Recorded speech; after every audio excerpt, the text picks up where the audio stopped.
Hey there, Central Ohio. I'm 10 Weather Impact Meteorologist Michael Behrens, and we're keeping an eye on a continued dry weather forecast around this afternoon. Welcome into the 10 Weather Impact Show. Our summer-like pattern continues now into the second day of fall, and well, it's going to continue beyond this. In fact, we're going to get warmer again as we head toward the weekend. So I hope you haven't put the summer clothes away, because you got one more nice weekend ahead to get out and enjoy it. So let's go and take a look at our weather impact headlines out there. We're watching warmer trending weather as we head from now into the weekend. In fact, those temperatures are going to go back into the mid-80s as we head into the next couple of days. Even more sunshine as we head into the weekend as well.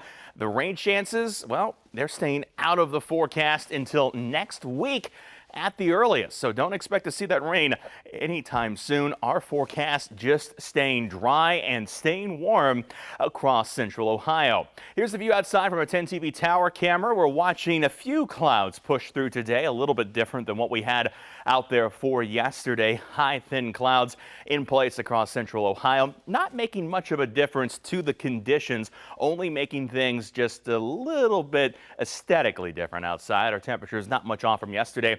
Highs right now in the upper 70s. We should push this all the way up to around 80 degrees by the time we head toward later this afternoon. But overall, the real warm up won't get here until we head into the weekend.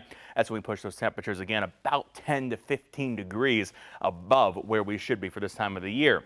Across the region right now, those 70s and 80s are hanging out. 77 in Columbus, 80 in Circleville, 81 in Bell Fountain and Washington Courthouse.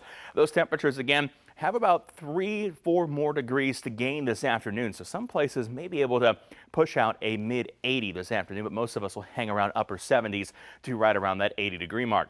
That's what we're calling for here in Columbus. Pretty sunny weather through the afternoon. That high temperature up to around 80 degrees. As we push our way into the evening, temperatures will start to trend back down.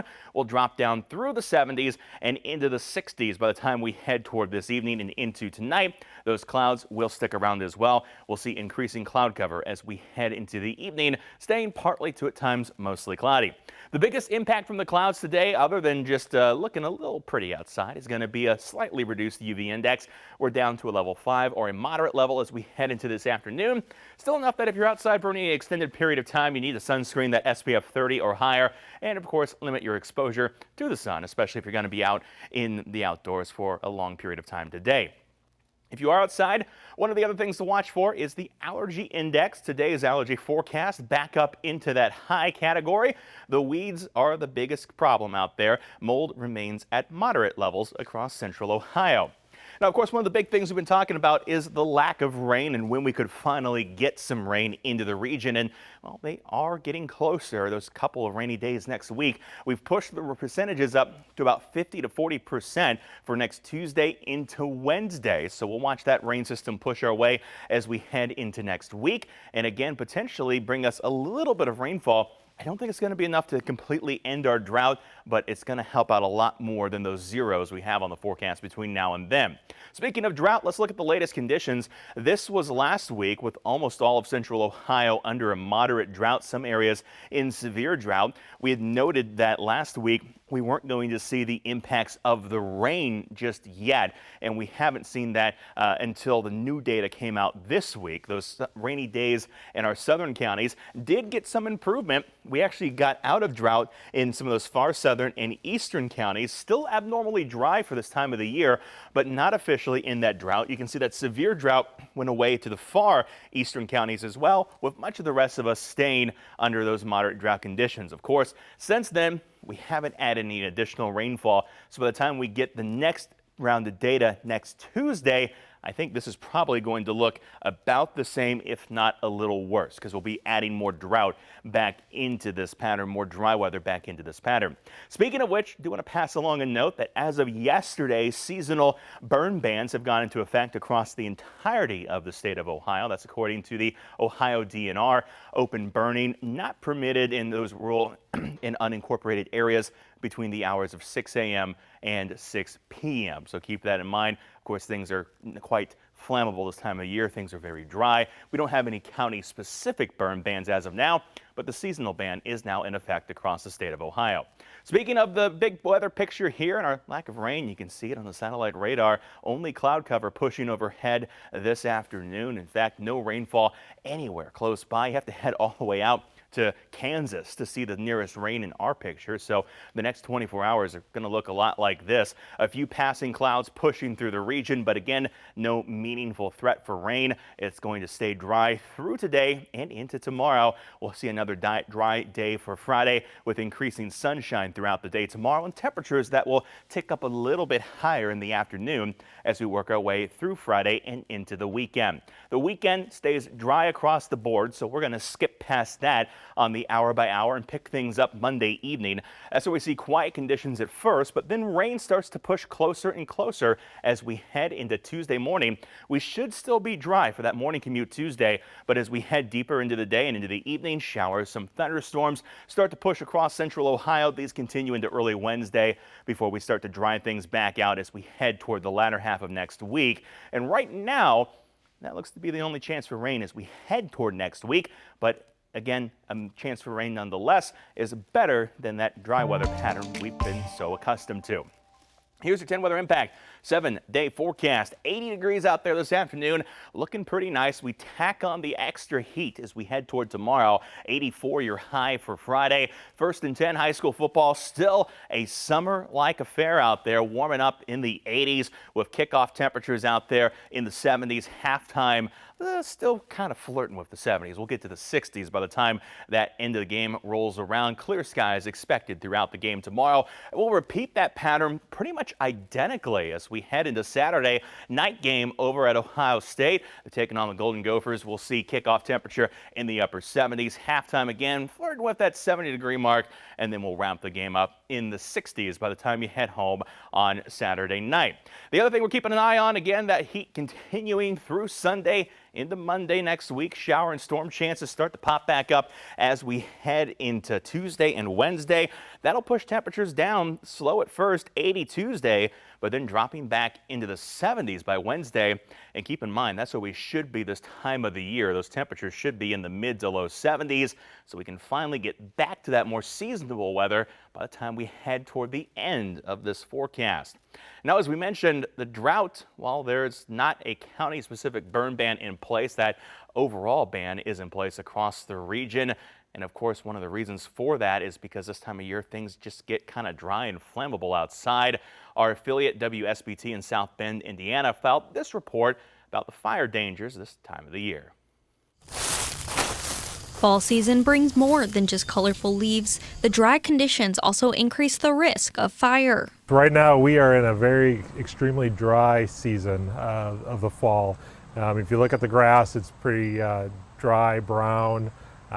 Any embers that could hit it could cause a fire, it could travel. Any of the breezes, the winds could push that fire. Some counties have ordinances or burn bans in place during dry weather conditions.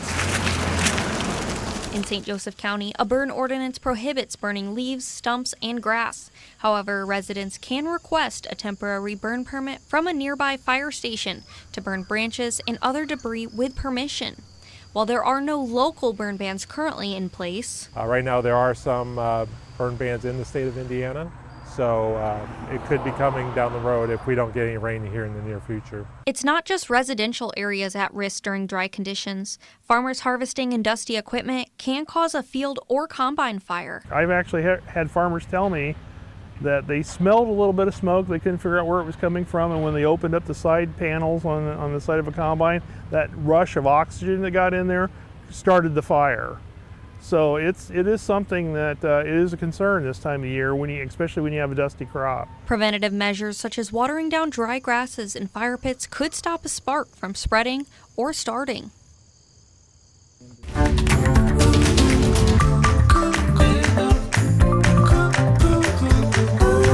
And continuing with our fall vibe, we're going to break down some of the things you may be dealing with in our environment as the fall season progresses. Of course, the lanternflies have been a problem. They've been in season out there. Of course, a reminder to squish them if you see them.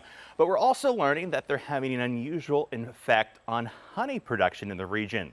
Nina Bagley, a beekeeper and Franklin County apiary inspector, says the bugs have been a game changer for her honey harvest this year. Says it all started when she first started noticing a couple differences.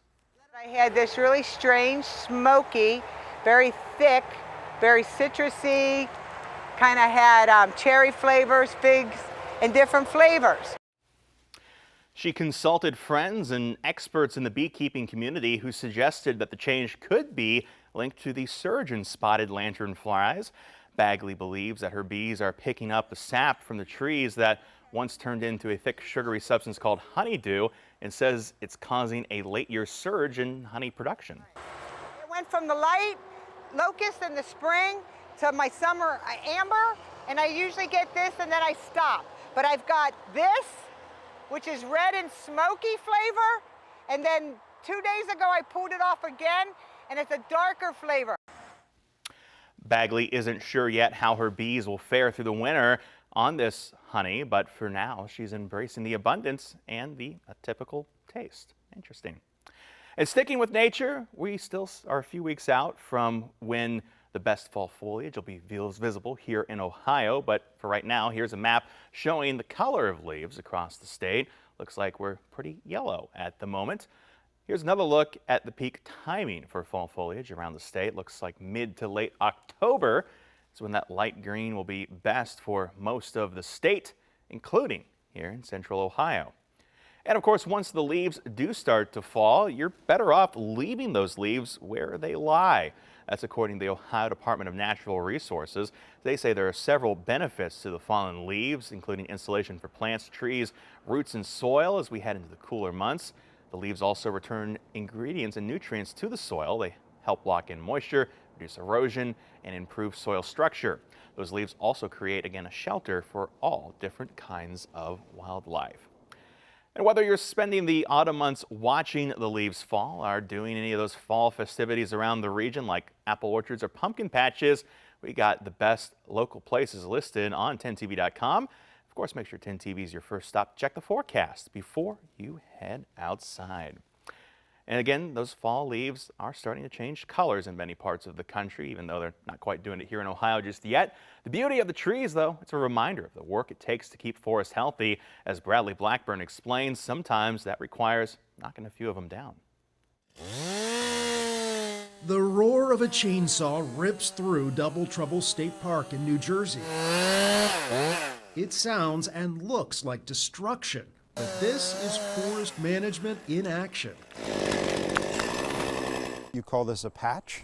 Yes, this would be a patch for sure. Forester Lauren Seclair has cut many patch clearings because trees need room to grow, literally. They have more light availability, more water availability, more nutrient availability. They're not competing as heavily against each other. These pockets happen naturally as trees age and fall, but in many forests across the country, trees are all the same age due to past clear cutting, when most in an area are chopped down. Today, careful cuts can mimic an old-growth forest. So what we do in a lot of our forest management is we try to encourage those characteristics. So we take things that happen naturally and just kind of speed up the pace of them. With the challenge of climate change, good forest management is more vital than ever, and New Jersey's Forest Service wants people to understand how it works. They've even created a video game inspired by the classic Oregon Trail to help anyone learn. You get to manage a pitch pine forest for 100 years and see how you do, and you have to try to protect that forest from destructive wildfire. The ripple effects from one patch cut can last decades. On the ground, the down, decaying timber creates rich habitat for mammals, reptiles, and bugs. And predators like hawks have space to swoop down on prey. Everything here is very intentional. Yes, everything from the amount of trees we're leaving in here for shade to the placement of this habitat feature. It's a better environment by design, and healthier forests help the whole planet. Bradley Blackburn, CBS News, Ocean County, New Jersey.